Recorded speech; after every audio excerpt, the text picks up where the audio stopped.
You recognize his voice from the broadcast. Now you get to see him in the studio as we welcome in BCSN soccer analyst Chris Black. And Chris, we had the brackets come out earlier this week. We're heading down to the final few weeks of the regular season before we hit playoffs. And of course, there's bound to be a surprise or two as we head towards the end.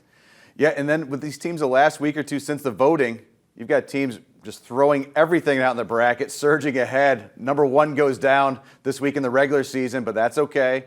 Brackets are brackets. They're set now. The teams are got to play who they play as they go forward. A couple strange ones this week, which we'll get to. Anthony Wayne beating a number one seed Southview. Before the tournament starts, Southview's still in it. It's okay. But that's certainly exciting. Changes everything, though, as we start this the tournament. Well, you mentioned Anthony Wayne, and we will get to that. Ottawa Hills pulling off a big victory last night, looking completely un-Ottawa Hills-like, going out and scoring a flurry of goals. That's right. They struggled for a couple of weeks finding the net. They got their business done for the most part, but 4 goals last night on Senior Day. Coach Brian Hanadel did play the seniors early and late, making sure they've got their appearances. So that was fun to see, playing really good soccer and knocking the ball around in true Ottawa Hills style. They come out with a 4-0 victory. One of the biggest things, their leading scorer, Walker Kite, did not score, but man, he worked hard trying to set people up all day. So it's fun to see him running up the wing and putting the ball in the middle, trying to let some other guys score as well. Well, you talk about depth of scoring and how important that is as you head to the postseason, and we saw that from Anthony Wayne. 5 goals yesterday against Southview.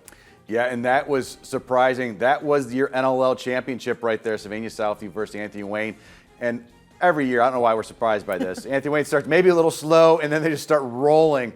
And Coach Brian Billings on that Anthony Wayne side has in the right place, playing really good soccer. 5-0 win against the Sylvania Southview team. Like I said, they were seeded number 1 in Northwest Ohio for good reason.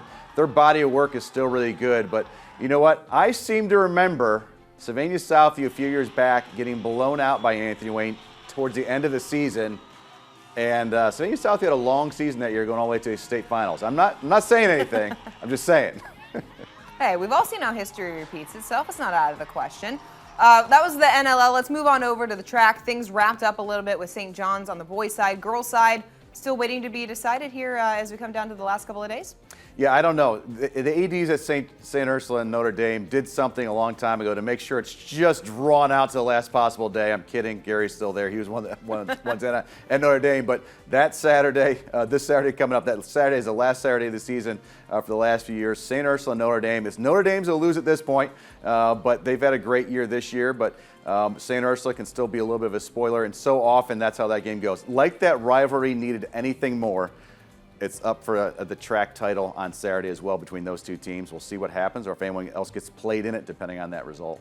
It's not fun if it doesn't come down to the last day. You have to have that little extra sense of urgency. Yeah, that's right. I'll tell you, and the crowds from those two schools, I mean, they always seem to struggle to be loud. We just saw that with the video from the game between the two volleyball teams. They're always ready to go too, so it should be a fun atmosphere. That game will be here on BCSN as well, so hopefully you either can get there or tune in and watch.